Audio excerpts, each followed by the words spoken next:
Welcome to this chapter of the Haas certification video series. My name is Andrew, and this time we'll be talking about essential control functions. In the keyboard overview video, we looked at the keyboard layout and how it interacts with the display screen. In this video, we're going to drill down to the specifics on some of the critical keys and functions you'll be using as an operator. And we'll look at how they impact the machine's operation. Some of what we'll cover in this video has already been mentioned in earlier videos, but we're going over it again here because these are buttons and features that we consider fundamental to safely and effectively running a CNC machine. Specifically, we'll look at the keys that start, stop, pause, reset, and recover machine operations. And we'll also look quickly at the help system. Before we start, we want to touch on a subject no one likes to dwell on. Let's talk a little bit about the dangers of crashing a machine. When we say crash a CNC machine here, we're talking about the spindle colliding with another object, usually a fixture or workpiece, but sometimes even the table itself. Now, these spindles are engineered to be robust and they're manufactured expertly, and they're intended for taking powerful deep cuts in a variety of metals at speeds often in excess of 10,000 RPM for hours at a time. But milling spindles are not meant to withstand the sudden, extreme high loads that occur during a crash. That's why every shop is concerned about not crashing their machines. In a crash, you usually damage or destroy the workpiece, the fixture, and the tool, and those alone can be quite expensive. But if you damage the spindle or some other part of the machine will of course be out of commission until the damage is fixed. It's expensive to fix, and worse yet, that machine isn't paying the bills until it's back up and running. So, with thoughts of not wanting to crash our machine on our head, let's look at the quickest way to stop the machine in an emergency. We've touched on this before. The fastest way to stop the machine is with the button that's the easiest to find, the emergency stop button, or e-stop for short. We've talked about this button several times now, and that's because it's one of the most important buttons on the pendant. When you push it, the machine immediately stops moving, and the spindle stops turning. We talked about using e-stop in the safety video. It's the best way to eliminate the possibility of sudden machine movement without actually turning your machine off. And aside from loading parts, changing tools, or making coolant nozzle adjustments, you shouldn't work inside the enclosure without pushing it first. You should always be ready to push e-stop anytime you think the machine is going to crash, when you see something or even hear something that doesn't seem right. Be aware, however, that if you push this button while the spindle is in the middle of cutting, you will most likely damage or destroy the tool in the spindle and the part it's cutting. This is because suddenly stopping everything will leave the tool's cutting edges dug into the part, gouging the part and likely breaking the tool's cutting edges. So if the tool is in the middle of the cut, it's better to push feed hold instead. If you want to pause the machine right where it is in the program, push feed hold. Where e-stop slams the machine to an instant stop, the feed hold button works more like a pause button. All axial motion stops, but the spindle keeps turning.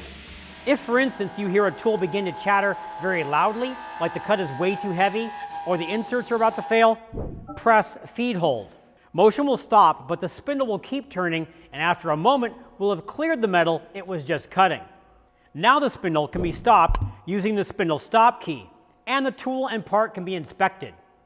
Of course, now the spindle and tool have been stopped dead in their tracks, right in the middle of the cut, so you need to have your supervisor take over from here. Now there's another very important reason to use feed hold. The program doesn't jump back to the first line as it does with e-stop, but retains its position wherever you pause in the program. The machine literally goes on hold when you push feed hold. It will remain at that location in the program until you push cycle start again to recommence cutting. But remember, if you use feed hold to halt cutting, bring your supervisor over to check things out before you press cycle start again.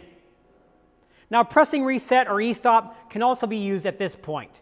But again, first check with your supervisor so they can help you get back up and running safely. So in summary, if you feel like the machine is about to crash, or if it's already crashed, hit e-stop. But if you have a moment to evaluate the problem and the cutter is just chattering badly or has some other problem, then press feed hold, and this should give you time to evaluate the issue without digging the tool into the part.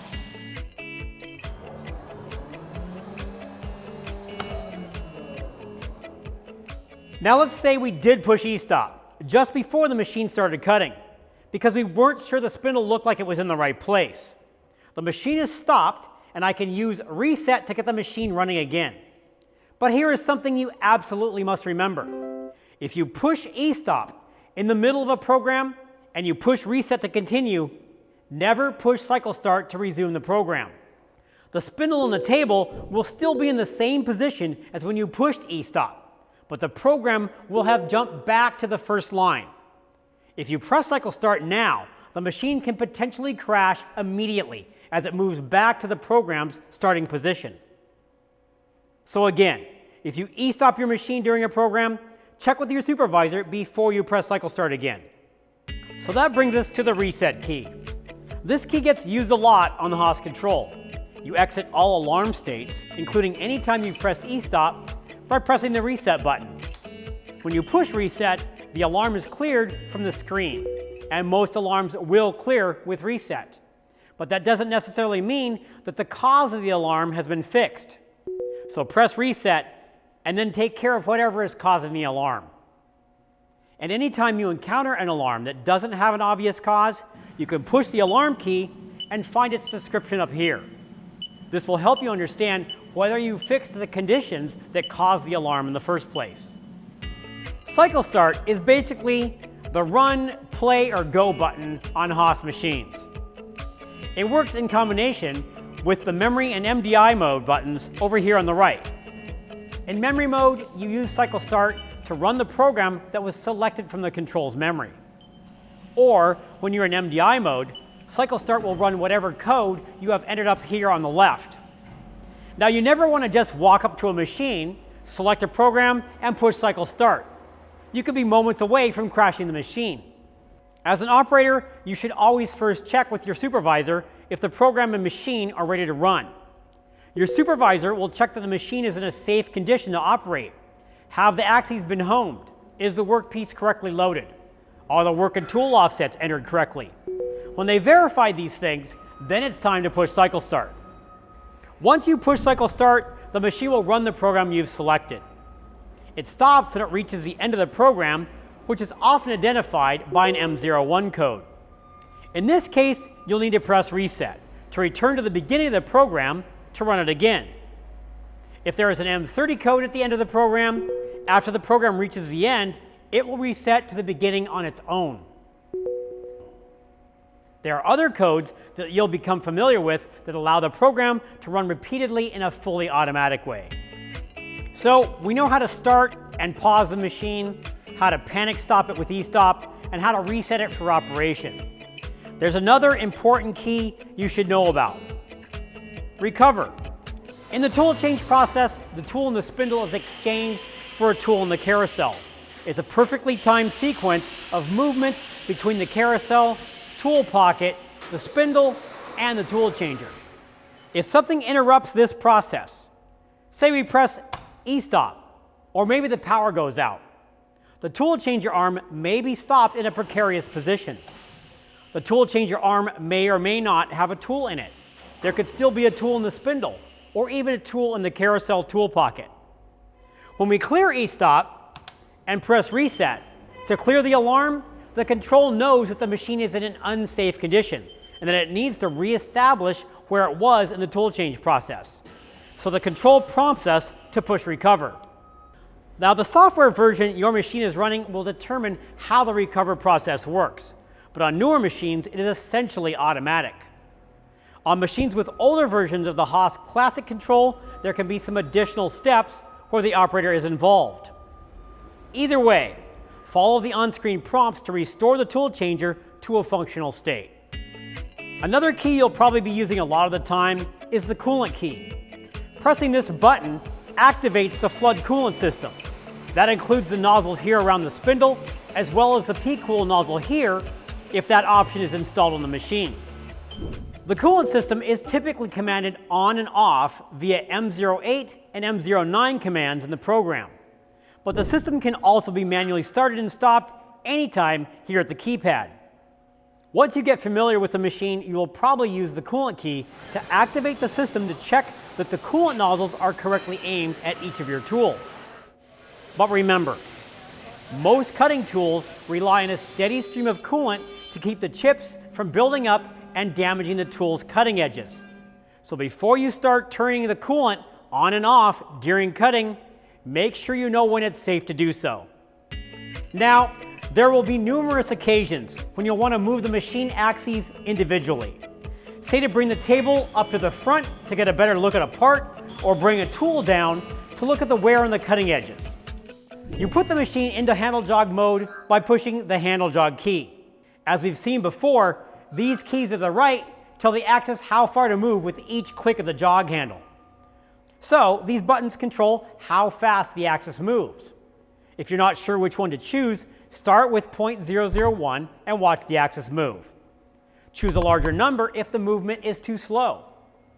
The keys here in the jog section quickly select the axis you want to move. Choosing the positive or negative key comes into play when you're using the jog lock function. You can also jog the axis with the jog keys. When you hold down X negative, the axis moves in the negative direction, and the speed that it moves depends on the increment value we last selected over here.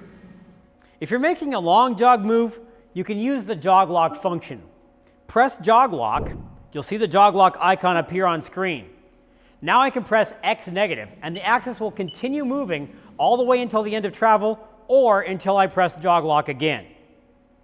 Be careful using the jog lock key. If you push jog lock and the Z negative key, you'll send the spindle downwards towards the table. If there's a fixture or a part in the table, you can crash the spindle right into it. All these keys and options might seem a little overwhelming. That's why this key, the help key, can be very useful while you're learning how to run these machines. The fastest way to get information is to push help and type in what you need help on.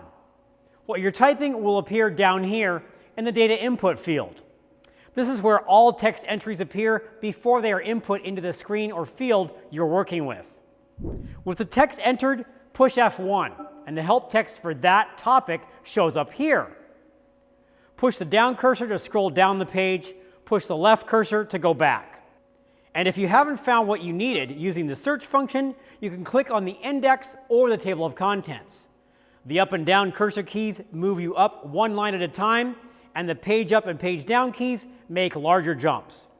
If you press F2, you get right back to the main help page.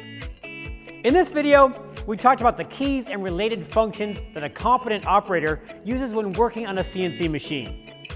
Specifically, we discussed the threat of a machine crash and how the emergency stop and feed hold buttons are your friends in these situations. We also covered other important functions like reset, cycle start, recover, coolant, and handle jog. Finally, we looked at how the help key can give you useful information about almost every aspect of your machine's operation. That's it for now. Thank you for watching.